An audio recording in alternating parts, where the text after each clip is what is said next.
থাকো প্রভু আমি জমিনে,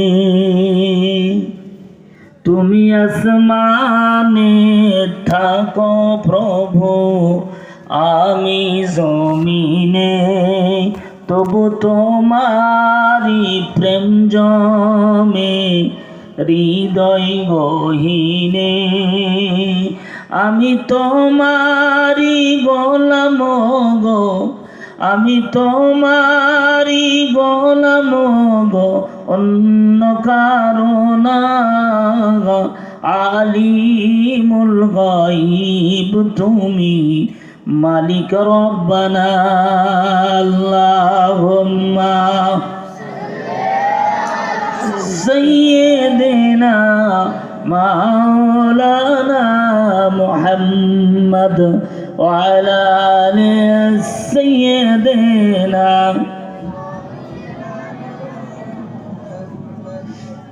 সম্মানিত আজকের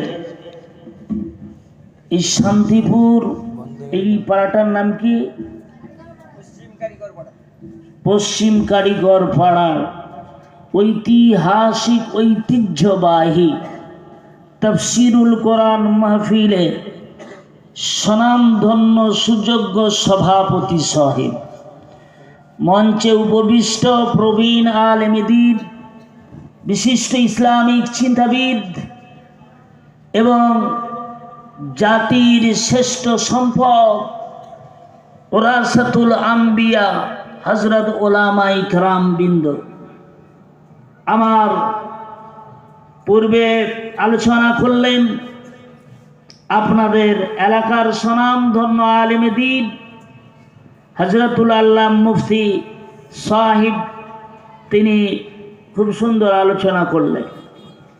আমার সম্মুখে উপস্থিত দিনদার, ইমানদার, পরহেজগার, আল্লাহওয়ালা, মুত্তাকিন, মুমিন, মুসলমান ভাইয়েরা, পর্দার অন্তরালে পর্দানসীনা ধার্মিকা, শ্রুতি সাধবী, সর্বগুণে গুণান্বিতা আমার মা এবং বোনেরা, আমার মাইকের আওয়াজ যতদূর পৌঁছে যাচ্ছে, জাতি ধর্ম বর্ণ নির্বিশেষে, আবাল বৃদ্ধ বনিতা সকলকে আমার প্রাণ নিগ্রানো হৃদয় ভরা ভালোবাসা, শুভেচ্ছা এবং সশ্রদ্ধ সালাম জানাচ্ছি।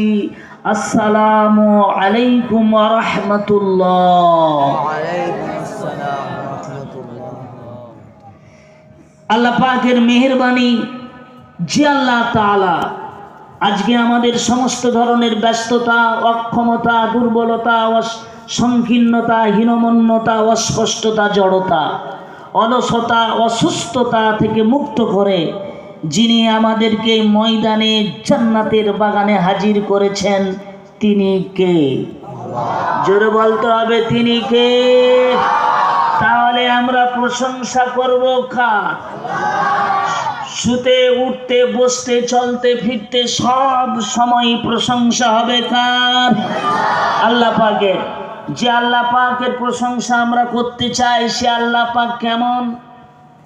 সে আল্লাহ চাইলে আজকে আমাদের কোনো হসপিটালের বেডের মধ্যে, কোনো হসপিটালের বেডের উপরে আমাদেরকে ফেলে রাখতে পারতেন কি পারতেন না?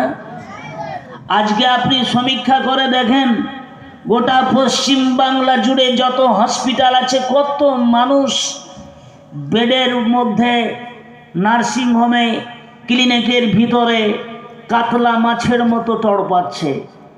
কত মানুষের অক্সিজেন চলছে, স্লাইন চলছে, কিন্তু আল্লাহ তাআলা আমাদেরকে হসপিটালের বেডে ফেলে রাখলেন না।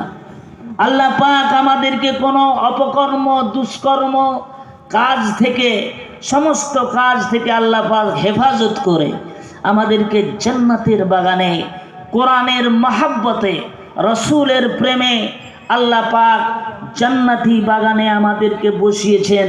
এজন্য আমরা প্রাণ খুলে আল্লাহর শুকরিয়া আদায় করি, বলছি আলহামদুলিল্লাহ। একটু জোরে বলেন আলহামদুলিল্লাহ। ভাইরা আমার, ভারতবর্ষের কিছু জেলা, কিছু রাজ্য আছে, যে সমস্ত রাজ্যে বাংলা ভাষা কথা হয়, পশ্চিম বাংলা বাংলা ভাষায় কথা, ত্রিপুরায় বাংলা ভাষায় কথা, আমাদের পাশের রাষ্ট্র বাংলাদেশ সম্পূর্ণ বাংলা ভাষাই কথা। আসাম সেখানে বাংলা ভাষা জানেও বলতে পারে, কিন্তু তাদের একটা আঞ্চলিক ভাষা আছে, আছে না নেই? আছে। তো এই সমস্ত বাংলা ভাষাভাষী যারা কথা বাংলা ভাষা বুঝে, বাংলা ভাষা বলতে পারে, তাদের কাছে একটা জিনিস খুব ভাইরাল, ছোট বাচ্চাদের মুখে সকলের কানে কানে বাজছে, কাঁচা। কি গো? কাঁচা, ওই যারা সবের মুখস্থ, কাঁচা বাদাম। এই ভাইরাল না? বিশাল ভাইরাল। ছোট বাচ্চা থেকে শুরু করে বুড়ো সবাইয়ের মুখে এখন শুধু কাঁচা বাদাম। আমার বন্ধুগণ, আমার ভাইয়েরা, কিন্তু গোটা বিশ্ব জুড়ে একটা শব্দ ভাইরাল, গোটা পৃথিবীর মানুষকে একটা শব্দে পাগল করে দিয়েছে।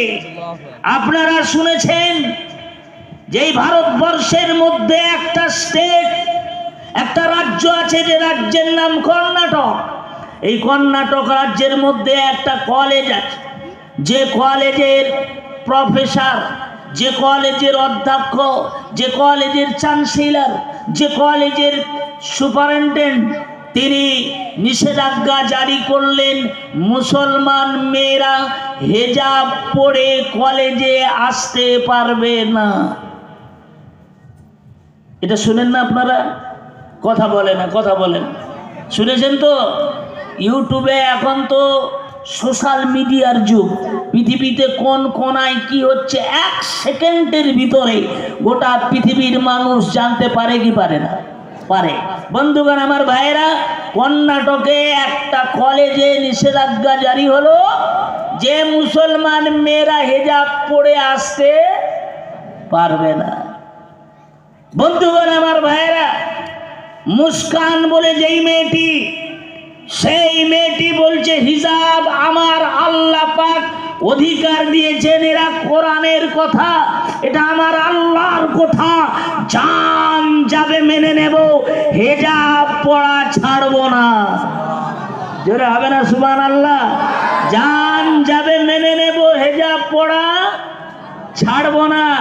তিনি মুস্কান বলে যে মেয়েটি সুন্দর একটা হেজাব পরে স্কুটি চালিয়ে, স্কুটিটায় আপনার কলেজের সামনে স্ট্যান্ড করে দাঁড় করিয়ে বাঘিনীর মতো কলেজের দিকে হেঁটে হেঁটে যাচ্ছিল।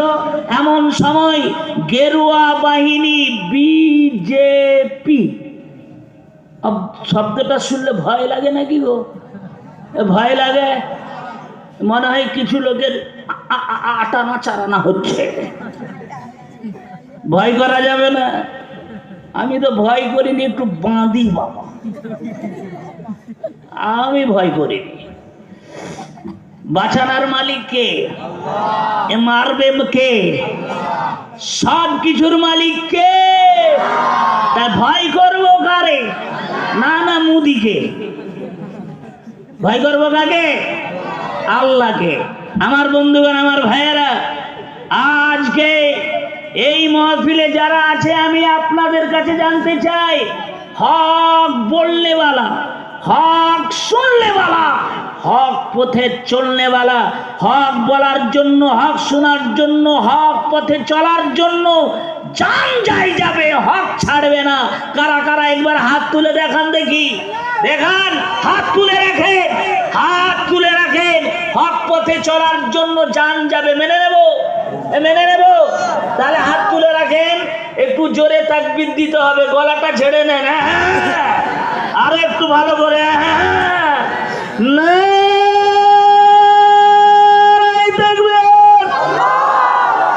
এরকম না, একটু পুরুষের মতো হতে হবে, না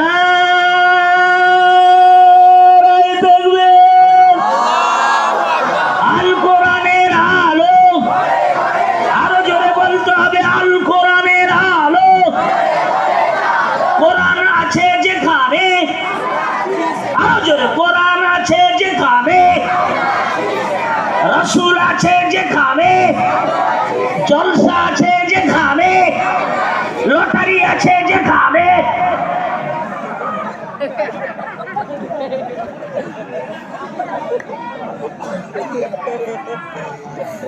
এ লটারি কাটে নাকি এখানকার লোক? শান্তিপুর খুব শান্তি বাবা। লটারি আমাদের এলাকার লোক লটারি কেটে সারা রাত ঘুমায় না, ও শুধু হিসাব করে। 30 টাকার লটারি কেটে 1 কোটি টাকা লাগবে, শুধু রাতের বেলা 30 টাকার লটারি কেটে ওর সারা রাত ঘুম লাগে না, ঘুমের ট্যাবলেট খেয়ে ঘুমাতে হয়। এরকম কিছু লোক আসে না? নেই? আপনাদের এলাকায় নেই, আপনাদের এলাকার লোক তো খুব ভালো কথা বলেন। এই শান্তিপুর কত শান্তি। এখন একটা হোটেলে একটা লোক চাকরি করে, মুসলমান ছেলে, তার নাম ইসলাম, আর হোটেলের মালিকের মেয়ের নাম শান্তি। এখন যে ছেলেটা হোটেলে চাকরি করে, মুসলমান ছেলে ইসলাম, ও চাকরি করতে করতে ওর বাড়ির সঙ্গে যাতায়াত শুরু হয়ে গেছে। এখন শান্তিকে দেখতে খুব সুন্দর, আর মুসলমান ছেলেটার নাম কি বাবু? ইসলাম। ও সুন্দরী দেখে ও তো ইসলাম আর থাকতে পারে না, শান্তিকে সঙ্গে ভালোবাসা প্রেম হয়ে গেছে। এখন তার বাপ, শান্তির বাপ জানতে পেরেছে, একদিন জানতে পেরে ইসলামকে বলছে, তুই আমার খাবি, আমার রোজগার করবি, আমার কাছে থাকবি, আমার সর্বনাশ করবি, খবরদার আমার মেয়ের দিকে তাকাবি না। এবার যদি তাকাস তো ঠ্যাং ভেঙে দেব। তুমি ঠ্যাং ভাঙবে? খুব যখন ডাটাডাটি করছে, ও ঘর চলে যে শান্তিকে ফোন লাগিয়েছে, শান্তি সব পুটলি পাল্টা গুছাও, আর রাত্রে ভাগা লাগবে, পালিয়ে যেতে হবে। শান্তি তো ইসলামের প্রেমে পাগল। শান্তি বলছে ঠিক আছে পালিয়ে যাব। রাতের বেলা এখন শান্তি পটল তুলেছে, কার সাথে? কার সাথে? ইসলামের সাথে পালিয়ে গেছে। এখন সকালবেলা শান্তির বাবা খুঁজছে, শান্তি কোথায়, শান্তি কোথায়। পাড়া প্রতিবেশী সব বুঝতে পারছে শান্তি তো পালিয়ে গেছে। এখন একটা পাড়ার লোককে বলছে আমার শান্তি কোথায়? বলে শান্তি আর কোথায়, ইসলাম যেখানে, ইসলাম যেখানে শান্তি সেখানে। যেখানে সেখানে শান্তি পাওয়া যায় না, ইসলাম যেখানে শান্তি। শান্তিপুরে ইসলাম কায়েম আছে বলে এখানে শান্তি। জোরে বলুন, জোরে বলুন না সুবহানাল্লাহ। আমার বন্ধুগণ, আমার ভাইয়েরা, জোরে জোরে লা ইলাহা, আরো জোরে লা ইলাহা, লা ইলাহা ইল্লাল্লাহু মুহাম্মাদুর রাসূলুল্লাহ। ভাইরা আমার, আজ আমরা যে মাহফিলে বসেছি বাবা, একটু কান খাড়া করে শুনুন। আমরা হলাম বিশ্ব নবী মুহাম্মদুর রাসূলুল্লাহ সাল্লাল্লাহু আলাইহি সাল্লামের উম্মত। আমাদের দাম কত, আমাদের ওজন কত? বন্ধু শান্তিপুরের ভাইয়েরা, আমাদের ওজন জানেন? বিশ্ব নবীকে আল্লাহ রাব্বুল আলামিন ডাক দে বলেন, নবী গো তুমি আমার কাছে এসো। সুবহানাল্লাহ বলবো না? মুসা আলাইহিস সালাম বললেন রব্বি আরিনি, আয় আল্লাহ তোমাকে দেখতে চাই। আবেদন করলেন, অনুরোধ করলেন, আল্লাহ তোমাকে দেখব। আল্লাহ রাব্বুল আলামিন বললেন লান তারানি, খবরদার দেখতে পারবে না, দেখতে পারবে না। আল্লাহ পাক বলে না পাবে না, পাবে না আর পারবে নার মধ্যে পার্থক্য আছে না নাই? বিশাল পার্থক্য। আল্লাহ পাক বললেন মুসা দেখতে পারবে না। মুসা আলাইহিস সালাম খুব জিদ্দি নবী, আল্লাহকে বলছেন আল্লাহ গো তোমাকে দেখবই। আল্লাহ পাক মুসা আলাইহিস সালামকে খুব বেশি ভালোবাসেন। খুব যখন জিদ করেছেন, আল্লাহ বললেন মুসা রে তুমি চলে যাও তুর পাহাড়ে, ওইখানেই তুমি চলে যাও। এমন সময় আল্লাহ রাব্বুল আলামিনের ওই তুর পাহাড়ে মুসা আলাইহিস সালাম চলে গেলেন। একটু কান খাড়া করেন শুনেন বাবা, তুর পাহাড়ে মুসা, আল্লাহ পাকের একটু তাজাল্লি পড়েছে। মুসাকে আল্লাহ পাক বলছেন দেখতে পারবে না, একটু তাজাল্লি পড়েছে, মুসা বেহুশ। মুসা বেহুশ হয়ে গেছে। বন্ধুগণ আমার ভাইয়েরা, মুসা আল্লাহ পারবে না। আর আমার আল্লাহ পাক আমার নবীকে বলছেন, নবী গো আমি তোমাকে দেখব। জোরে হবে না সুবহানাল্লাহ? না দেখবে। মুসা আবেদন করলেন আল্লাহ তোমাকে দেখব, কিন্তু আল্লাহ আমার নবীর কাছে আবেদন করছেন, নবী গো আমি তোমাকে দেখব। কি নবীর উম্মত আমরা, কি নবীর উম্মত। আমার নবীকে ডাকলেন,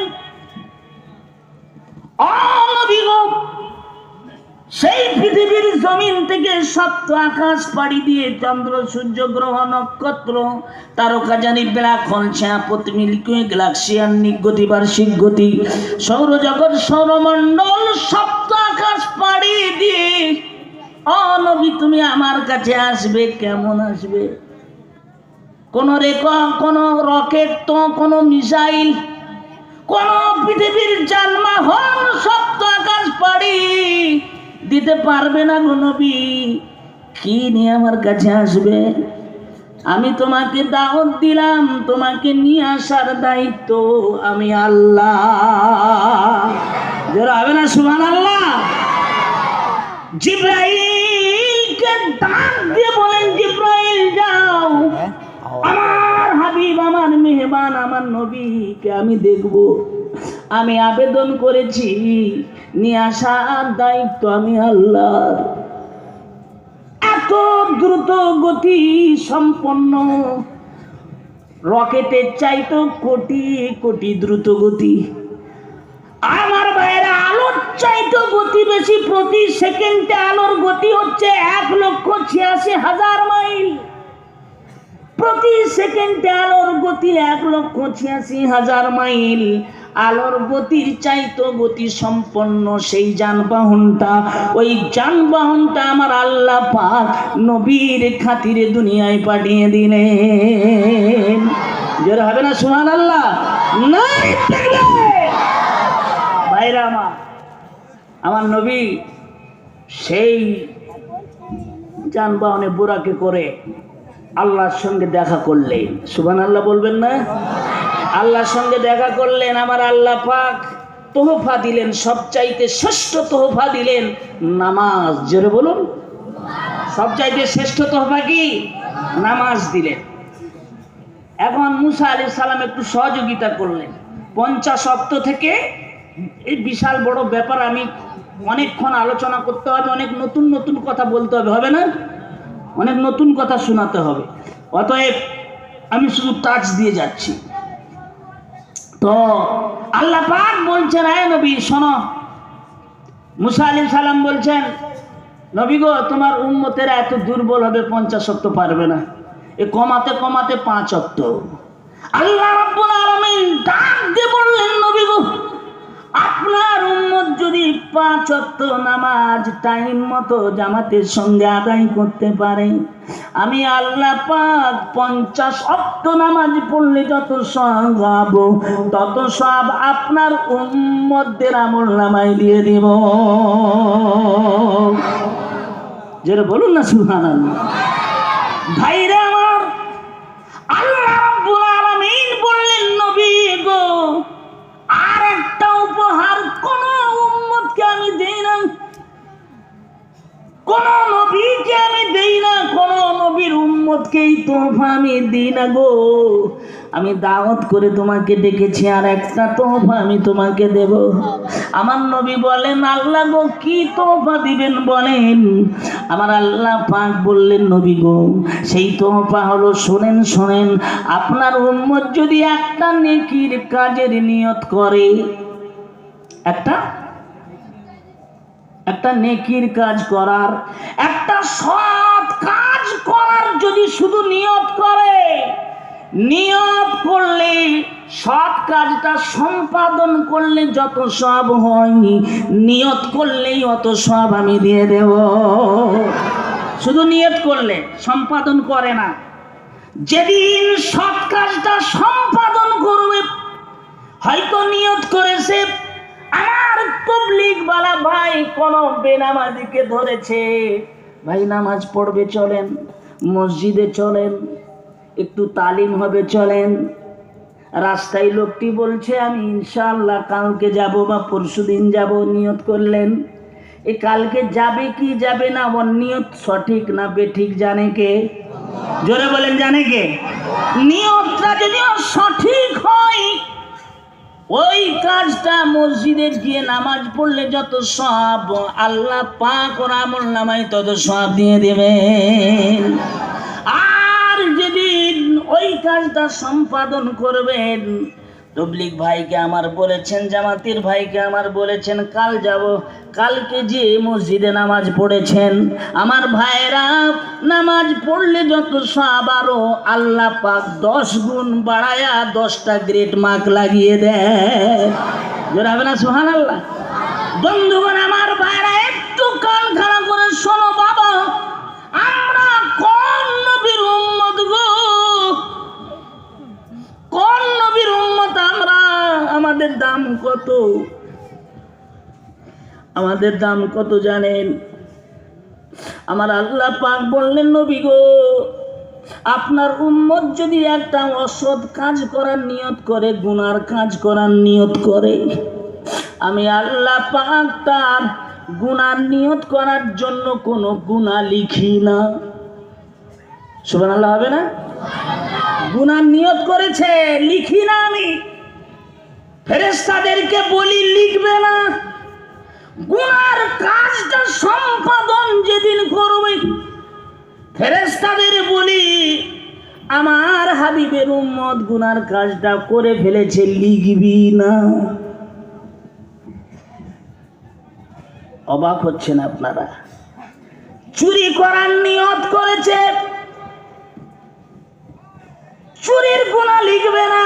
চুরি যেদিন করলো গুনাহ লিখবে না। কতক্ষণ লিখবে না? 7 ঘন্টা গুনার ওই গুনাহটা লিখবে না।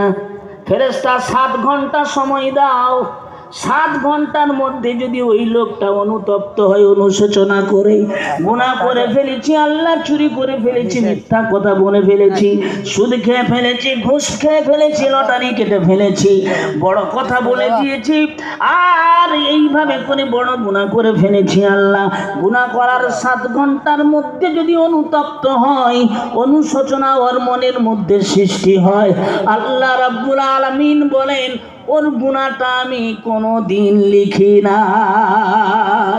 যারা হবে না সুবহানাল্লাহ? না লিখবে। আমাদের দাম কত? 7 ঘন্টা আল্লাহ পাক সময় দেন। যদি অনুতপ্ত অনুশোচনা করো, গুনাহ আর লিখা হয় না। তওবা করে নাও, গুনাহ আর লিখা হবে না। আমার ভাইয়েরা, আমরা সেই নবীর উম্মত, সেই নবীর জন্য প্রাণ দিতে রাজি আছেন কারা? হাত তুলে দেখান তো দেখি। নবীর জন্য জান দিতে রাজি কারা? নবীর জন্য জান দিবে, একটু ভালো করে হাত তোলো না, সোজা করে রাখো। আর একবার জোরে তাকবীর দিতে হবে, নারে তাকবীর, নারে তাকবীর। আপনারা আমার ভাইরা আমার, একটা প্রশ্ন করে আমি আমার তাফসীরের দিকে যাব। এই পৃথিবীতে সব চাইতে সৌভাগ্যবান জাতি, সম্মানীয় জাতি, শ্রেষ্ঠ জাতি কারা? কারা? জোরে বলতে হবে কারা? মুসলমানেরা। আমি যদি পাল্টা প্রশ্ন করি, আপনারা বলেন তো, এই পৃথিবীতে সব চাইতে নিপীড়িত, নির্যাতিত, অপমানিত, লাঞ্ছিত, বঞ্চিত, শোষিত, নিষ্পেষিত, এই পৃথিবীর সব চাইতে দুর্ভাগা, হতভাগ্য, কপাল পোড়া, নিকৃষ্ট জাতি কারা? এই মুসলমানেরা। এই শান্তিপুর এলাকার লোক কি 1 সেকেন্ডের মধ্যে 180 ডিগ্রি বেগে পাল্টি খাইব? এখনই বলছেন এই পৃথিবীর সব জাতি সৌভাগ্যবান জাতি মুসলমানেরা, আবার ওই একই মুখে বলছেন এই পৃথিবীতে সব চাইতে দুর্ভাগা, হতভাগ্যা, কপাল পুরা জাতি মুসলমানেরা। ঠিক বলেছেন, অসংখ্য ধন্যবাদ। আচ্ছা, মুসলমানেরা শ্রেষ্ঠ জাতি কেন? এদের কাছে কোরআন নামক একটি শ্রেষ্ঠ কিতাব রয়েছে। যারা হবে না সুবহানাল্লাহ? এই কিতাব একটা মুজিজা সম্পন্ন কিতাব। পৃথিবীতে কোরআনের মতো আর একটাও কিতাব আছে? আমার বন্ধুগণ, আমার ভাইয়েরা শোনেন, পৃথিবীতে যত ধর্মগ্রন্থ, বেদ, Bible, Tripitaka, Zend, Avesta, Gita, Ramayana, Mahabharata, Old Testament, New Testament গ্রন্থ, সাহেব দশাতীর, দীঘা, নিকায়া, বিশ্বের যত ধর্মগ্রন্থ সব কি হয়েছে? পরিবর্তন হয়েছে, সংশোধন হয়েছে, সংযোজন হয়েছে, বিয়োজন হয়েছে, অরিজিনালিটি শেষ হয়ে গেছে। কিন্তু কোরআনের মধ্যে কি কোনো সংশোধন হয়েছে? কোনো সংযোজন হয়েছে? কোনো দিন বিয়োজন করা হয়েছে? কিয়ামত পর্যন্ত হবার সুযোগ আছে? জোরে বলেন আছে? নাই। কোরআনটা অরিজিনাল, সেখান থেকে ওহী নাজিল থেকে আজ পর্যন্ত, আজ থেকে নিয়ে কিয়ামত পর্যন্ত থাকবে। থাকবে কি থাকবে না? জোরে বলেন থাকবে কি থাকবে না? আমার ভাইয়েরা, আমার হিন্দু ভাইয়েরা, খ্রিস্টান ভাইয়েরা, ইহুদি ভাইয়েরা, যারা আমার ওয়াজ শুনছেন ভালো করে শুনেন।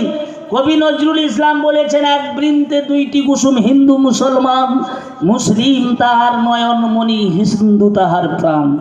আপনারা শুনেছেন তো? সবাই জানে। আমরা এক বৃন্তে দুটি কুসুমের মতো। হিন্দু ছাড়া মুসলমান বাঁচতে পারে না, মুসলমান ছাড়া হিন্দু বাঁচতে পারে না। এই যে রমজান মাস আসতেছে গো, আমার হিন্দু ভাইরা আমাদেরকে কত ভালোবাসে জানেন? এই কলা কাঁদি পড়েছে, বলে কলা কাঁদি কাটবি না, রমজান মাসে বিক্রি করব, রোজাদাররা খাবে। সুবহানাল্লাহ। মানে রমজান মাসে পয়সা বেশি পাবে, ঠিক কি না? এই বড় ভেটকি মাছটা খবরদার, জামাই আসছে, স্বামী বলছে আমার জামাই আসছে, ভেটকি মাছ, বলে রাখো, বড় জামাই রমজান মাসে আছে। সুবহানাল্লাহ। বলে কত ভালোবাসে আমাদের। ওরা ছাড়া আমরা বাঁচি না, আমরা ছাড়া ওরা। বলেন না, এইটা সৌন্দর্য ভারতবর্ষের। একদিকে মন্দিরে বাজবে ঘন্টা, আর একদিকে মসজিদে শোনা যাবে আজানের আওয়াজ। এইটাই ভারতবর্ষের সৌন্দর্য। জোরে বলুন। শান্তিপুর এলাকায় 72টা মসজিদের আজানের আওয়াজ আমাদের কানে বাজে কি বাজে না? বাজে কি বাজে না? বন্ধুগণ আমার ভাই, অনুরূপ ভাবে কত মন্দিরের ঘন্টাও আমাদের কানে বাজে। আমার হিন্দু ভাইরা কোনোদিন বলে না যে মসজিদের আজান পছন্দ হয় না, ভালো লাগে না। আমার মুসলমান ভাইরা কোনোদিন বলে না মন্দিরের ঘন্টাটা খারাপ লাগছে। কেউ বলি আমরা? যে যার ধর্ম সে তার আরামসে পালন করে যাচ্ছে। আমরা ভাইয়ের মতো মিলেমিশে আছি। এর চাইতে সৌন্দর্য, এর চাইতে সুন্দর সংস্কৃতি ভারতবর্ষে আর কোথাও, জোরে বলেন না, কোথাও নাই। আমার বন্ধুগণ আমার ভাইরা শোনেন, কোরআন কত বড় মুজিজা সম্পন্ন কিতাব। আমার ভাইয়েরা, আমার হিন্দু ভাইয়েরা যারা শুনছেন শুনুন। বেদ, গীতা, রামায়ণ, মহাভারত, আপনাদের ধর্মগ্রন্থ যত আছে সমস্ত ধর্মগ্রন্থ খুঁজে খুঁজে একত্রিত করুন, করে সমস্ত ধর্মগ্রন্থকে বস্তাবন্দি করে সমুদ্রের মধ্যে ফেলে দেন। এটা ধারণা করেন।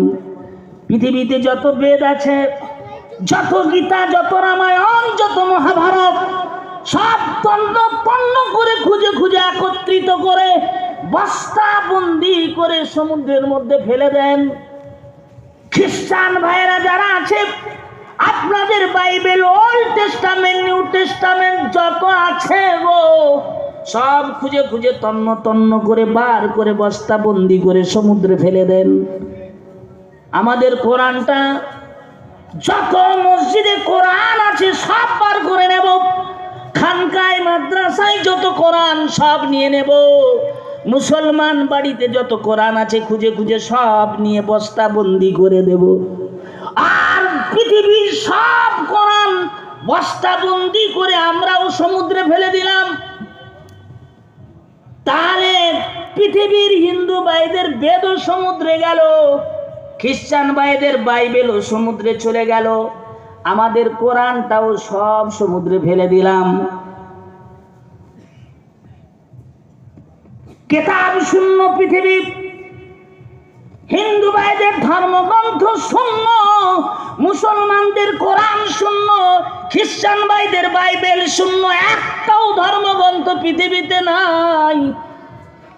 এইভাবে 25 বছর কেটে গেল। হিন্দু ভাইদের কাছে বেদ নাই, গীতা নাই, রামায়ণ নাই, মহাভারত নাই।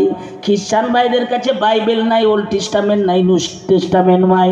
মুসলমান ভাইদের কাছে কোরআন নাই। এমনি করে 25 বছর কেটে গেল। কত বছর? জোরে বলতে হবে কত বছর? 25 বছর কেটে গেল। এবার যদি চ্যালেঞ্জ জানানো হয়, ও হিন্দু ভাইয়েরা, 25 বছর যাবৎ তোমাদের বেদটা তোমাদের কাছে নাই, তোমাদের গীতাটা তোমাদের কাছে নাই, তোমাদের রামায়ণটা তোমাদের কাছে নাই, 25 বছর পর্যন্ত তোমাদের ধর্মগ্রন্থ তোমাদের কাছে নাই।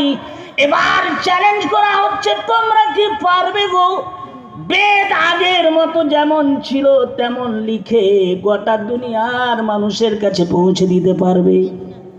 ওরা হাত তুলে সারেন্ডার করবে, না না না আমরা পারবো না। খ্রিস্টান ভাইদেরকে যদি বলা হয় আপনারা কি পারবেন বাইবেলটা লিখে গোটা পৃথিবীর মানুষের হাতে হাতে দিয়ে দিতে, ওরা বলবে আমরা পারবো না। এই পৃথিবীতে একটাই জাতি আছে, তারা বলবে আমাদের কেতাবটা 1 ঘন্টার মধ্যে লিখে গোটা পৃথিবীর মানুষের হাতে হাতে পৌঁছে দেব। যারা হবে না সুবহানাল্লাহ, নারে তাকবীর। মুসলমানেরা চিৎকার দিয়ে বলবে, শোনো গো, আমাদের কোরআন 25 বছর আমাদের কাছে নাই, তারপরও আমাদের কোরআনটা পাড়া সূরা আয়াত তো দূরের কথা, একটা সেমিকরণ, একটা নকটা, একটা ফুল স্টপও বাদ পড়বে না। যেমন কোরআন 25 বছর আগে ছিল, ঠিক তেমনি সুন্দর করে ছাপায়া প্রত্যেক মানুষের বাড়িতে বাড়িতে 1 ঘন্টার মধ্যে পৌঁছে দেব। যারা হবে না সুবহানাল্লাহ, নারে তাকবীর। বেদ হলো না, বাইবেল হলো না, গীতা হলো না, রামায়ণ হলো না, মহাভারত হলো না, কোরআন হবে কি করে? হবে? এ কোরআন হবে কি করে হবে? ভাইরা আমার শোনেন, গোটা বিশ্ব তন্ন তন্ন করে খুঁজলে বাবা একটাও বেদের হাফেজ পাওয়া যাবে কি? পাওয়া যাবে কি? গীতার হাফেজ, রামায়ণের হাফেজ, মহাভারতের হাফেজ পাওয়া যাবে না। গোটা বিশ্ব তন্ন তন্ন খুঁজলে একটা বাইবেলের হাফেজও পাওয়া যাবে না, জিন্দা বেস্তার হাফেজ পাওয়া যাবে না, আমার ত্রিপিটকের হাফেজ পাওয়া যাবে না। কিন্তু বর্তমান বিশ্বে আপনার কোরআনের হাফেজ 100, 200, 1000, 2000, 1 লাখ, 2 লাখ না, 1 কোটি, 2 কোটি না। বর্তমান বিশ্বে যারা কোরআন সিনার মধ্যে লিপিবদ্ধ করে নিয়েছে বাবা, তাদের সংখ্যা প্রায় 20 কোটির মতো। যারা হবে না সুবহানাল্লাহ, নারে তাকবীর।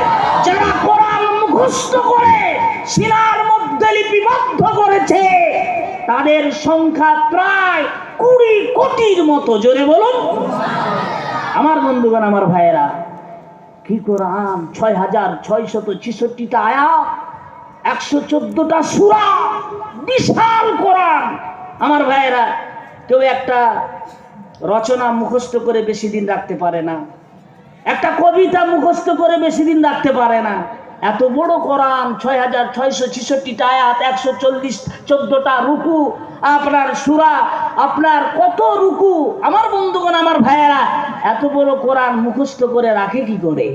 আল্লাহ রাব্বুল আলামিন বললেন, ওয়ালাকাদ ইয়াসসারনাল কুরআনা লিযিকর। যারা আমার কোরআনকে মুখস্থ করে আমি আল্লাহ পাক তাদের জন্য আমি সহজ করে দিই। আমার বন্ধুগণ, আমার ভাইয়েরা, আল্লাহ রাব্বুল আলামিন কোরআনুল কারীমের মধ্যে বলছেন, তোমরা পৃথিবীতে সৌভাগ্যবান জাতি, এই জন্য তোমাদের কাছে কোরআন আছে বলে। কোরআন কি জিনিস আমি একটু আপনাদের কাছে বলে তারপরে আমি যাব, আমি আমার তাফসীরের দিকে এগোবো। আল্লাহ রাব্বুল আলামিন কোরআনুল কারীমের মধ্যে বলছেন, অসুবিধা হচ্ছে আপনাদের? অসুবিধা? আমার বন্ধুগণ, আমার ভাইয়েরা শোনেন, ইয়া আইয়ুহাল্লাযীনা আমানু দুখুলু ফিস সিলমি কাফা ওয়ালা তাত্তাবিউ খুতুওয়াতিশ শাইতান ইন্নাহু লাকুম আদুউম মুবিন। জোরে বলেন না আল্লাহু আকবার। আরো একটু জোরে আল্লাহু আকবার। নারে তাকবীর। আমি আপনাদের কাছে আজ নতুন কিছু শোনাতে চাই। তাফসীর করে ইনশাআল্লাহ তাফসীর হবে। এ ভাই কি হলো? এ ভাই শুরু হয়নি, এর মধ্যে উঠা আরম্ভ হয়ে গেছে। এই কারা কারা আর উঠবেন না একটু হাত তুলে দেখান তো দেখি। কারা কারা উঠবেন না? উঠবেন না কারা কারা? অনেক মাল হাত তুলে না, নাও হাত নামা। এই কারা কারা উঠে চলে যাবেন হাত তুলে দেখান তো দেখি। উঠবেন না তো? তাহলে কেউ উঠবে না দেখা গেল। এই যারা যখন বললাম কারা কারা উঠবেন না হাত তুলেন, তখন অনেক লোক হাত তুলে না, কিন্তু ওরা উঠে যাবে না। ওরা এত অলস, হাত তুলতেও যেন কষ্ট হয়। কথা বুঝেন না? কুড়ের ধাড়ি, কথা বুঝেন না? শীত কালো না, তাও বগলে হাত চেপে রাখছে। আমার বন্ধুগণ, আমার ভাইয়েরা, এবার বলি, এই যে এখানে বসেছি আমরা, আমাদের লাভ কত আর ক্ষতি কত? ক্ষতি আছে নাকি? লাভ আছে, অনেক লাভ। এখানে বসলে আপনার 500 রাকাত নফল নামাজ পড়লে যত সব, তত সব আমাদের আমল নামায় লিখে দেয় কে? জোরে বলেন কে? 500 রাকাত নফল নামাজের সব পাওয়া যায়। জোরে বলুন না সুবহানাল্লাহ। আবার এই মাসটা হচ্ছে শাবান মাস। আমার বন্ধুগণ, আমার ভাইয়েরা, আল্লাহ রাব্বুল আলামিন কোরআনুল কারীমের মধ্যে বললেন, ইন্নামাল মুমিনুনা আল্লাযীনা ইযা যুকিরাল্লাহু ওয়াজিলাত কুলুবুহুম ওয়া ইযা তুলিয়াত আলাইহিম আয়াতুহু যাদাতুহুম ঈমানাও ওয়া আলা রাব্বিহিম ইয়াতাওয়াক্কালুন। যারা বলেন আল্লাহু আকবার। ইন্নামাল মুমিনুনা আল্লাযীনা ইযা যুকিরাল্লাহ, ইন্না মানে নিশ্চয়, মুমিনুনা আল্লাযীনা ইযা যুকিরাল্লাহ, মুমিন বান্দার বৈশিষ্ট্য গুণ দেখেন। মুমিন বান্দার কানের কাছে যখন কোরআনের আওয়াজ চলে যায়, মুমিন বান্দা রাস্তায় দাঁড়িয়ে থাকতে পারে না। মুমিন বান্দা ঘরের ভিতরে বসে গল্প গুজব করতে পারে না, দোকানদারিতে ব্যবসা বাণিজ্য করতে পারে না। মুমিন বান্দার অন্তরটা, কলবটা তড়পাতে থাকে, কাঁপতে থাকে, ধর করে কাঁপতে থাকে। আর ততক্ষণ পর্যন্ত কাঁপতে থাকে বাবা, কখন ওই কোরআনের মাহফিলে যায়, কোরআন শুনতে কখন যায়। জোরে হবে না সুবহানাল্লাহ? ইন্নামাল মুমিনুনা আল্লাযীনা ইযা যুকিরাল্লাহ ওয়াজিলাত কুলুবুহুম ওয়া ইযা তুলিয়াত আলাইহিম আয়াতুহু যাদাতুহুম ঈমানা। আর যখন তারা এসে কোরআন শোনে, আল্লাহ পাক বলেন আমি তাদের ঈমানটা বাড়িয়ে দেই। জোরে বলুন, জোরে বলুন না সুবহানাল্লাহ। এই পৃথিবীতে যত ধর্মগ্রন্থ আছে, সমস্ত ধর্মগ্রন্থ পাঠ করা হয় কি হয় না? হয় কি হয় না? সমস্ত ধর্মগ্রন্থ পাঠ করা হয়। আপনার রবিবার দিন খ্রিস্টানদের চার্চে তাদের বাইবেল পাঠ করে শোনানো হয়, হয় কি হয় না? আপনারা দেখবেন আমার হিন্দু ভাইদের বেদ পড়ে, গীতা পড়ে, রামায়ণ পড়ে শোনানো হয়। এইরকম বিশ্বে যত ধর্মগ্রন্থ সব পাঠ করে তাদের তাদের তাদের ধর্মের মানুষদেরকে শোনানো হয়। কিন্তু ওই শোনানোর সময় যারা শুনতে আসবে তারা কেমনভাবে শুনবে, কোন সিস্টেমে শুনবে, বসে বসে শুনবে না দাঁড়িয়ে দাঁড়িয়ে শুনবে, ঘরের ভিতরে বসে বসে শুনবে না যেখানে পড়া হবে ওইখানে বসে শুনবে, কেমন করে শুনবে, এই সিস্টেম কোনো ধর্মগ্রন্থে লেখা নেই। কিন্তু কোরআনুল কারীম যখন তালাওয়াত করা হবে, ব্যাখ্যা করা হবে, বর্ণনা করা হবে, কেমন সিস্টেমে শুনবে, এই সিস্টেমটা বলে দিবে কে? জোরে বলেন কে? আল্লাহ পাক বলছেন, وَإِذَا قَرَأْتَ الْقُرْآنَ فَاسْتَمِعُوا لَهُ وَأَنصِتُوا لَعَلَّكُمْ تُرْحَمُونَ। আল্লাহ রাব্বুল আলামিন জানিয়ে দিলেন, তোমরা যখন কোরআন শুনতে যাবে, কোরআন শুনতে যখন বসবে, ওয়ানসিতু লাআল্লাকুম তুরহামুন, তোমরা কানটা, দুটো কান কোরআন শোনার জন্য লাগিয়ে দেবে। জোরে বলুন না সুবহানাল্লাহ। চুপ করে বসে থাকবে, এদিক ওদিক তাকাবে না, রাস্তায় দাঁড়িয়ে শুনবে না, চলতে চলতে শুনবে না, ঘরের মধ্যে বসে শুনবে না, গল্প গুজব করতে করতে শুনবে না। যেখানে তেলাওয়াত করা হবে, ব্যাখ্যা হবে, তাফসীর হবে, ওইখানে এসে চুপচাপ করে বসে যাবে, দুটো কান লাগিয়ে দেবে। যতক্ষণ আলোচনা হবে জরুরত ছাড়া কেউ উঠবে না। তোমরা যদি এইভাবে শুনতে থাকো, অন্তরের কান দিয়ে তোমরা যদি শুনতে থাকো, লাআল্লাকুম তুরহামুন, আমি আল্লাহ রাব্বুল আলামিন তোমাদের উপরে রহমত বর্ষণ করব। জোরে বলুন না সুবহানাল্লাহ। আল্লাহ রাব্বুল আলামিন কোরআনুল কারীমের মধ্যে অন্যত্র বলছেন, মা উনজিলা ইলাইহিম লিতুবাইয়িনা লিন-নাস মা নুজিলা ইলাইহিম লাআল্লাহুম ইয়াতাফাক্কারুন। একটু কান খাড়া করে শুনেন বাবা, আমি কোরআনের এক একটা আয়াত পড়ব, আপনাদের কাছে এক একটা আয়াতের তাফসীর করব, এক একটা হাদিস বলবো এবং তার ব্যাখ্যা করব। কোন ধরনের কোনো উল্টা পুল্টা কথা, গল্প গুজব করব না ইনশাআল্লাহ। জোরে বলেন। আল্লাহ রাব্বুল আলামিন বললেন, নবী গো, আমি যে কোরআন তোমার কাছে নাজিল করেছি, এই কোরআন তুমি যখন বর্ণনা করবে, তেলাওয়াত করবে, পড়ে যখন শোনাবে, কার কাছে শোনাবে? লিন্নাস, মানুষের কাছে শোনাবে। ওই মানুষটা কি হবে? লিন্নাস, নাস শব্দর আগে লাম যোগ আছে, এই লামের 13টা মানে হয়। এই লামের কটা মানে? 13টা মানে। এখানে যে নাসের পূর্বে যে লাম আছে, এর অর্থ হলো লিন্নাস, মানুষের কাছে শোনাবে। ওই মানুষটা যেন জীবিত মানুষ হয়। জোরে বলুন না সুবহানাল্লাহ। জীবিত মানুষের কাছে কোরআন তেলাওয়াত করে শোনাবে নবী গো। কিন্তু দুঃখজনক হলে সত্য, আমরা জীবিত মানুষের কাছে কোরআন শোনাই না। আমাদের একটা রিওয়াজ রীতি হয়ে গেছে। আপনার মা মরে গেছে, বাবা মরে গেছে, দাদা দাদি মরে গেছে, মরে যাবার পর তার কানের কাছে কোরআন তেলাওয়াত করে শোনানো হয়। আমার বন্ধুগণ, আমার ভাইয়েরা, মরা মানুষের জন্য কোরআন আসে না, কোরআন এসেছে জীবিত মানুষের জন্যে। জোরে বলুন না সুবহানাল্লাহ। ভাইরা আমার, জীবিত অবস্থায় আপনার কোরআন চাই। আপনার অর্থনীতি, ব্যক্তিনীতি, পরিবার নীতি, রাষ্ট্রনীতি, স্বরাষ্ট্রনীতি, যুদ্ধনীতি, সন্ধি নীতি, বন্দী নীতি, ব্যবসা বাণিজ্য, আপনার কাজকর্ম, বিদ্যালয় থেকে, আপনার রান্নাঘর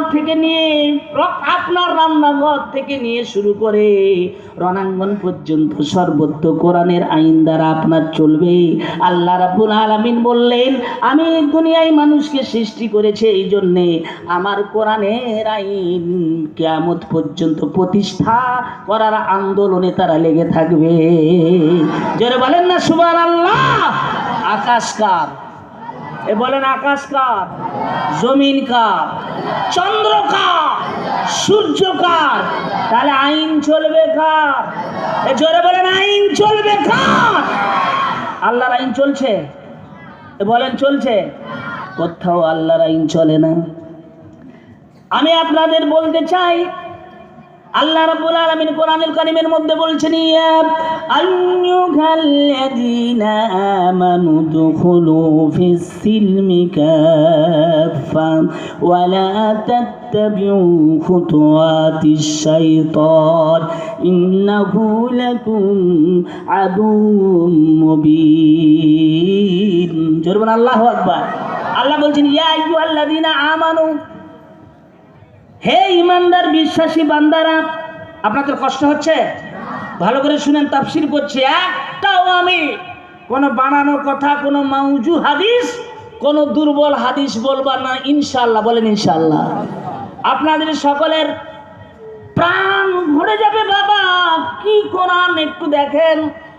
ইয়া আইয়ুহাল্লাযীনা আমানু, হে ইমানদার বিশ্বাসী বান্দারা, উদখুলু, প্রবেশ করো, ফিস সিলমি, ইসলামের মধ্যে, কাফা, পরিপূর্ণভাবে ইসলামের মধ্যে প্রবেশ করো। আল্লাহ পাক ইমানদার বিশ্বাসী বান্দাদের ডাক দেয়, ইসলামের মধ্যে ঢুকবে পরিপূর্ণভাবে। পরিপূর্ণভাবে যদি না ঢুকো, জান্নাতে যেতে, জোরে বলেন, জান্নাতে যেতে। কোরআনের একটু আইন মানবো আর সবটুকু ছেড়ে দেব। দুর্বল সহজ সহজ আইনগুলো মানবো, কঠিনগুলো ছেড়ে দেব। জিহাদ করতে গেলে আমাকে আতঙ্কবাদী বলে স্ট্যাম্প লাগিয়ে আপনার জেলের মধ্যে ভরে দেওয়া হবে।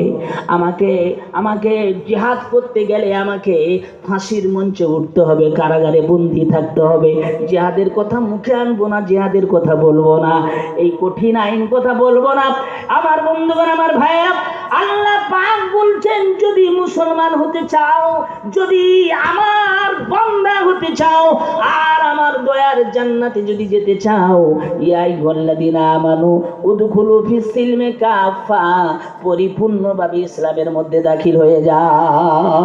যারা বলুন না সুবহানাল্লাহ।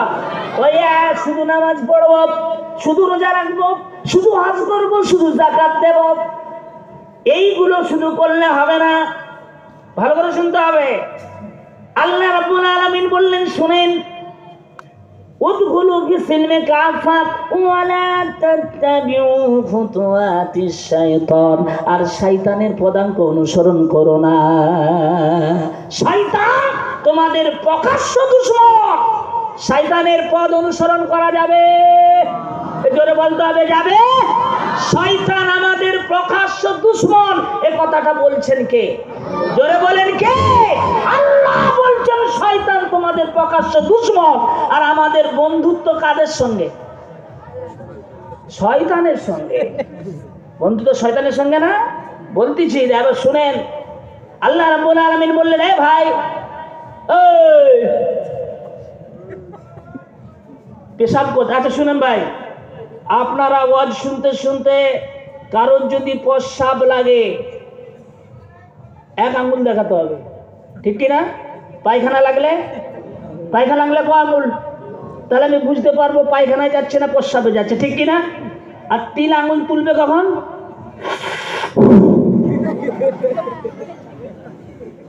ওই নেশা উঠলে 3 আঙ্গুল, ওটা আমাকে দেখাতে হবে না। যারা 2 আঙ্গুল 1 আঙ্গুল তুলবে না, এমনি এমনি চলে যাবে, আমি মনে করব মালকে শয়তানে ধরছে। কথা বুঝেন না আমার বন্ধুগণ, আমার ভাইয়েরা শুনেন। আল্লাহ রাব্বুল আলামিন বললেন, ওয়া মিনান নাসি মান ইয়াকুলু আমান্না বিল্লাহি ওয়া বিল ইয়াউমিল আখির ওয়া মা হুম বিমুমিনিন। জোরে বলেন না আল্লাহু আকবার। আল্লাহ রাব্বুল আলামিন বলেন, ওয়া মিনান নাসি মান ইয়াকুলু, মানুষদের মধ্যে অনেক লোক এমন আছে, ভালো করে শুনবেন, মানুষদের মধ্যে অনেক লোক এমন আছে, ওয়ামিনান নাসি মান ইয়াকুলু আমান্না বিল্লাহ, তারা বলে আল্লাহর প্রতি ঈমান এনেছি, ওয়া বিল ইয়াউমিল আখির, পরকালের প্রতি বিশ্বাস করি। আল্লাহ পাক বলেন, ওয়া মা হুম বিমুমিনিন, তারা মুমিন না। জোরে বলুন নাউজুবিল্লাহ। জোরে বলেন না নাউজুবিল্লাহ। আল্লাহ বলছেন মানুষদের মধ্যে অনেক লোক এমন আছে। কোন মানুষ? মাথায় টুপি, বিশাল বড় দাড়ি, বিশাল বড় জুব্বা, তার দেখলে মনে হয় জান্নাত থেকে পালিয়ে এসেছে, ফেরেশতার মতো দেখতে। কথা বুঝেন না? খুব সুন্দর বুজুর্গ দেখতে। ওই লোকটি বলে, ওই ধরনের লোক বলে, আল্লাহর উপরে ঈমান এনেছি, পরকালকে বিশ্বাস করি। আল্লাহ পাক বলছেন, ওয়া মা হুম বিমুমিনিন, ও মুমিন না। ও কি না? মুমিন না। তার মানে হলো আল্লাহর প্রতি বিশ্বাস করলে যে মুমিনের সার্টিফিকেট পাওয়া যাবে তা না। পরকালের প্রতি বিশ্বাস করলে মুমিনের সার্টিফিকেট পাওয়া যাবে তা না। মুমিনের সার্টিফিকেট পেতে হলে আল্লাহ রাব্বুল আলামিন বলেন, তোমার মধ্যে 30টা গুণ থাকতে হবে। কটা গুণ? কটা গুণ?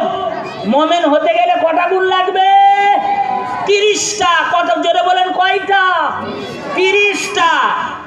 10টা গুণ আছে সূরা তাওবার মধ্যে, 10টা গুণ আছে সূরা আহজাবের মধ্যে, আর 10টা গুণ আছে সূরা মুমিনের মধ্যে। এই 30টা গুণ মুমিন বান্দার মধ্যে যদি থাকে, তাহলে ইয়া আইয়ুহাল্লাযীনা আমানু দুখুলু ফিস সিলমি কাফা, এই আয়াতের প্রকৃতভাবে সম্মান দেওয়া যাবে। জোরে বলুন সুবহানাল্লাহ। 1 নম্বর গুণ আমি বলি,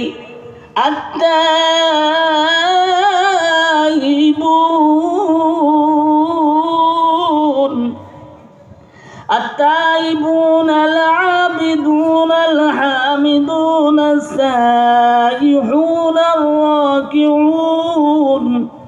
الراكعون الساجدون الآمرون بالمعروف والنهون عن المنكر والحافظون لحدود الله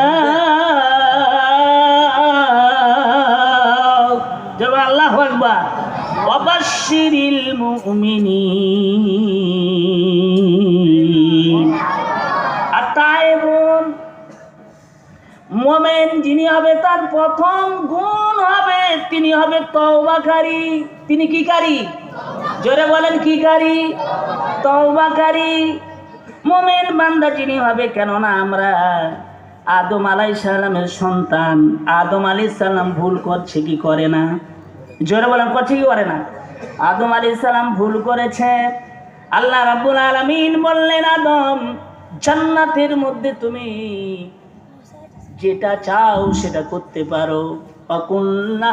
وقلنا يا آدم اسكن أنت وزوجك الجنة وكلا منها رغدا حيث شئتما ولا تقربا هذه الشجرة فتكونا من الظالمين।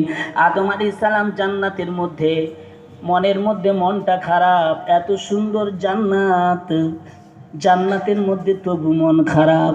আদম আলাইহিস সালামের মন কেন খারাপ আল্লাহ পাক জানতে পারছেন কি পারেন না? আল্লাহ পাক সব জানেন। আল্লাহ পাক এবার আদম আলাইহিস সালামের মনটাকে ভালো করার জন্য আদম আলাইহিস সালাম যখন একটু ঘুমিয়ে গেলেন, এমন সময় আদম আলাইহিস সালামের পাঁজরের হাড় থেকে সব চাইতে পৃথিবীর শ্রেষ্ঠ সুন্দরী মহিলাকে আল্লাহ পাক বানালেন। যারা বলুন না সুবহানাল্লাহ। পৃথিবীর 4টা সুন্দরী আল্লাহ রাব্বুল আলামিন বানালেন। কিয়ামত পর্যন্ত এই 4টা সুন্দরীর মতো আর একটাও আল্লাহ পাক বানাবেন না। 1 নম্বরে হাওয়া আলাইহিস সালাম, 2 নম্বরে ইব্রাহিম আলাইহিস সালামের প্রথম স্ত্রী সারা, 3 নম্বরে মা ফাতেমাতুজ জাহরা রাদিয়াল্লাহু তাআলা আনহা। বন্ধুগণ আমার ভাইয়েরা, 4 নম্বরে আল্লাহ রাব্বুল আলামিন বানালেন হযরতে মারিয়াম। এমন সুন্দর সুন্দরী কিয়ামত পর্যন্ত আল্লাহর একটাও বানাবেন না। হাওয়া আলাইহিস সালামকে দেখতে খুব সুন্দর। এখন আদম আলাইহিস সালাম তো ঘুমিয়েছিলেন, এমন সময় তার পাঁজরের হাত দিয়ে পৃথিবীর শ্রেষ্ঠ সুন্দরী হাওয়াকে বানালেন। হাওয়া আলাইহিস সালাম বসে আছেন জান্নাতের ভিতরে, আর পিছন দিক থেকে আদম আলাইহিস সালাম দেখতে পেলেন কি সুন্দর দেখতে। একটু সামনে গিয়ে দেখি তো, পিছনের চুলটা কোমর থেকে নিচে খুব সুন্দর, চুলটা চকচক করছে, বিশাল বড় চুল।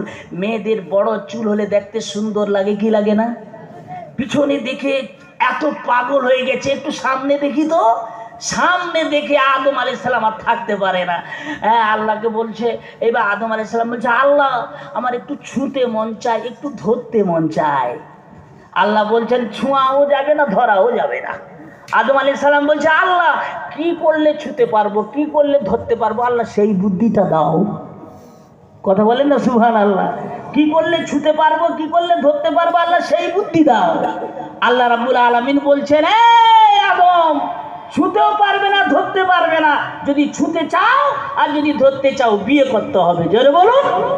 এর দ্বারা একটা শিক্ষা বেরিয়ে এলো, বিয়ের আগে কোনো মহিলাকে ছোঁয়া যাবে না, ধরাও যাবে না। জোরে বলুন না সুবহানাল্লাহ। এখন তো ছোঁয়া ধরা ডাইরেক্ট না ছুঁলে হয়, ডাইরেক্ট না ধরলে হয়। মোবাইলে সারা রাত ছুঁইছে আর ধরছে, ঠিক কিনা বলেন? এ কথা বলেন ঠিক কিনা? বন্ধুগণ আমার ভাইয়েরা, আদম আলাইহিস সালামকে আল্লাহ পাক বললেন, যদি ছুঁতে চাও, যদি ধরতে চাও তাহলে বিয়ে করো। আদম আলাইহিস সালাম বলছে, আল্লাহ গো হাওয়াকে দেখে আর থাকতে পারি না, বিয়ে আমি করবো, তাড়াতাড়ি করিয়ে দাও। আল্লাহ পাক বললেন, আদম রে তুমি যদি বিয়ে করতে চাও দেড়মোহর লাগবে। আদম আলাইহিস সালাম বলছেন, আল্লাহ গো দেড়মোহর তো আমার কাছে নাই। আল্লাহ বলেন, শোনো, আমার নবী আমার হাবিবের উপরে একবার যদি দরুদ শরীফ পাঠ করো, আমি আল্লাহ পাক ওইটাকে দেনমোহর হিসাবে কবুল করে নেব। যেটা হবে না সুবহানাল্লাহ, নারে তাকবীর। আমার বন্ধু আমার ভাইয়েরা, যে কথাটা আমি বলতে চাচ্ছিলাম একটু কান খাড়া করে শুনেন। আত-তাইবুন আল-আবিদুন, তওবাকারী। মনে আছে তো? আত-তাইবুন তওবাকারী। আমরা আদম আলাইহিস সালামের সন্তান। আদম আলাইহিস সালাম ভুল করেছেন। আল্লাহ বলছেন, আদম রে তুমি জান্নাতের মধ্যে তোমার বিবিকে নিয়ে ঘোরো, যা ইচ্ছা করতে পারো, কিন্তু ওই যে একটা নিষিদ্ধ গাছ, ওই গাছের গোড়ায় যাবে না। ওই নিষিদ্ধ গাছ মানে ওই জান্নাতের গাছ না। ওই নিষিদ্ধ গাছ মানে পৃথিবীর যত কাজগুলোকে আল্লাহ পাক নিষিদ্ধ করেছেন, ওই নিষিদ্ধ জায়গায় যাওয়া যাবে না। বন্ধুগণ, আমার ভাইয়েরা, আদম আলাইহিস সালাম সেদিন ভুল করেছিলেন, নিষিদ্ধ গাছের গোড়ায় গিয়েছিলেন, নিষিদ্ধ ফল খেয়েছিলেন। আমার বন্ধুগণ, আমার ভাইয়েরা, সেই ভুল করার জন্য আমরা পৃথিবীতে এসেছি। আমরা মৃত্যু পর্যন্ত ভুল করব, গুনাহ করব, ত্রুটি হবে কি হবে না? হবে কি হবে না? ভুল হবে, ত্রুটি হবে। কিন্তু মুমিন বান্দা যিনি পাপ করার পর, ভুল করার পর, ভুল হয়ে গেছে, পাপ হয়ে গেছে, মুমিন ব্যক্তির দ্বারাই, নামাজি ব্যক্তির দ্বারাই ভুল হয়ে গেছে, পাপ হয়ে গেছে, এমন সময় সঙ্গে সঙ্গে অনুশোচনা তৈরি হয়ে গেছে, আল্লাহ তুমি আমাকে মাফ করে দাও, আল্লাহ আমি গুনাহ করে ফেলেছি, আল্লাহ মাফ করো। সারাদিন কাঁদতে আছে, এমন সময় ফজর আপনার জোহরের আযান হলো, আল্লাহু আকবার, আল্লাহু আকবার, আল্লাহু আকবার, আল্লাহু আকবার। জোহরের আযান হয়ে গেল। আযান হয়ে যাবার সঙ্গে সঙ্গে চিন্তা করেছে, আল্লাহ গো, আযান হয়ে গেছে, নামাজ পড়ে তোমার দরবারে তওবা করব, আল্লাহ কবুল করে নিও। নামাজ জামাতের সঙ্গে পড়লেন, তওবা করলেন, আল্লাহ গুনাহ করেছি, মাফ করে দাও। জোহর চলে গেল, আসরের টাইম এলো, আসরে মাপ চাইলেন। আসর চলে গেল, মাগরিবের টাইম এলো, তখনও মাপ চাইলেন কেঁদে কেঁদে। মাগরিব চলে গেল, ইশার সময় এলো, তখনও তার মনের মধ্যে ইতমিনান হচ্ছে না, আল্লাহ আমাকে মাফ করছে কিনা। এই ইশার টাইমেও তিনি আপনার তওবা করতে লাগলেন। এশা চলে গেল, এইবার রাতের বেলা ঘুমাবে, খাওয়া দাওয়া করে ঘুমাতে গিয়েছে, ঘুম ধরে না, রাত 12টা 1টা বেজে যায়। লোকটি বিছানায় ঘুম ধরে না বাবা। লোকটি এইবার রাত 1টার সময় কি করেছেন, ওযু করে মুসাল্লাটা বিছিয়ে দিয়ে তাহাজ্জুদের নামাজে দাঁড়িয়ে গেছে। তাহাজ্জুদের নামাজে কাঁদছে, সিজদায় গিয়ে কাঁদছে, আল্লাহ বলছে, আল্লাহ গো মাফ করে দাও। কাঁদতে কাঁদতে ওর চোখের পানি নাকের ডগায় না আসতে আসতে আল্লাহ পাক ডাক দিয়ে বলেন, বান্দারে তুই সারাদিন কেঁদেছিস, গভীর রাত্রে এখন সব ঘুমিয়ে আছে, কেউ কেউ কেউ জেগে নেই, সেই সময়ও তুই আমাকে আমার কাছে মাফ চাচ্ছিস, আমার কাছে তওবা করছিস, আমি আল্লাহ রাব্বুল আলামিন তোর ওই গুনাহটাকে মাফ করে দিলাম। যারা হবে না সুবহানাল্লাহ, নারে তাকবীর। তওবাকারী যার, যে মুমিন হবে, গুনাহ করার সঙ্গে সঙ্গে তার ভিতরে অনুতপ্ত সৃষ্টি হবে, সে তওবা করবে। 1 নম্বর মুমিন ব্যক্তির গুণ কি হবে? কিকারী? তওবাকারী। আর তওবার যার আমল আছে, যে সব সময় তওবা করে, আল্লাহ তাকে কি করে? মুস্তাজাবুদ দাওয়া আল্লাহ বানিয়ে দেন। জোরে বলুন। আপনারা মনে করবেন হাসিবুর রহমান, মুস্তাজাবুদ দাওয়া মানে কি? মুস্তাজাবুদ দাওয়া মানে যে তাওবার আমল করে সব সময় তাওবা পড়ে, সে যে দোয়াটা করে আল্লাহ পাক তার সেই দোয়াটা কবুল করে নেয়। জোরে হবে না সুবহানাল্লাহ? মুস্তাজাবুদ দাওয়া একে বলা হয়। এখন ইমাম হাম্বলির নাম আপনারা শুনেছেন কি শুনেন না? 4 জন ইমাম, ইমামে আজম আবু হানিফা রহমতুল্লাহ আলাই, ইমাম শাফি রহমতুল্লাহ আলাই, ইমাম মালিকি রহমতুল্লাহ আলাই, ইমাম হাম্বলি রহমতুল্লাহ আলাই। ইমাম হাম্বলি রহমতুল্লাহ আলাই, একটু কান খাড়া করে শুনেন। ইমাম হাম্বলি রহমতুল্লাহ আলাই গোটা পৃথিবী খুঁজে খুঁজে খুঁজে খুঁজে হাদিস খুঁজতেন, হাদিস খুঁজতেন, বিশ্ব জুড়ে সব জায়গায় হাদিস খুঁজতে বেরিয়ে যেতেন। হাদিস খুঁজে খুঁজে উনি কিতাব লিখতেন।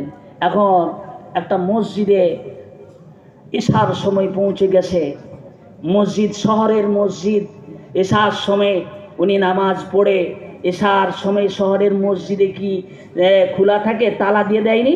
তালা দিয়ে দেয়। মুয়াজ্জিন সাহেব তালা দিয়ে চলে যাবেন, এমন সময় মুয়াজ্জিন সাহেবকে বলছে, ভাই আমি বিদেশি মেহমান, থাকার কোনো জায়গা নেই, আমাকে মসজিদে একটু আজ রাত থাকবো, একটু অনুমতি দেন।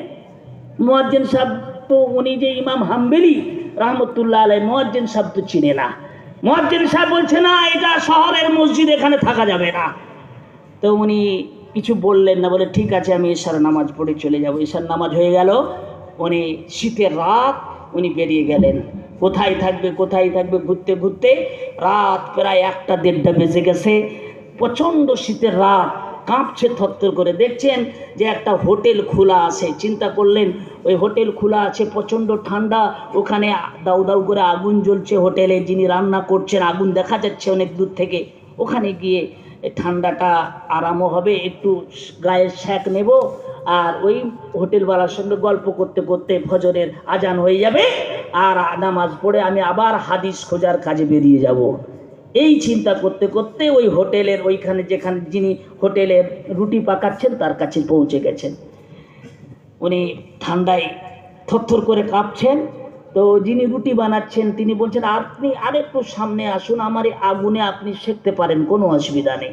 আগুনে সেঁকছেন, এমন সময় যিনি রুটি তৈরি করতেছিলেন উনি ময়দাকে ছানছে, ময়দাকে দাবছে আর বলছে, আস্তাগফিরুল্লাহ আস্তাগফিরুল্লাহ রাব্বি মিন কুল্লি যামবি ওয়া আতুবু ইলাইহি। এইবার আপনার রুটিটা ঠাসা হয়ে গেল, গোল গোল গল্লা করছে, উনি বলছেন আস্তাগফিরুল্লাহ, গোল গোল গল্লা হয়ে গেল। এবার বেলা শুরু হচ্ছে, তখনও বলছেন আস্তাগফিরুল্লাহ রাব্বি মিন কুল্লি যামবি ওয়া আতুবু ইলাইহি। এমনি করে এবার রুটিটা সেঁকতেছে ওই লোকটি, তখনও বলছেন আস্তাগফিরুল্লাহ।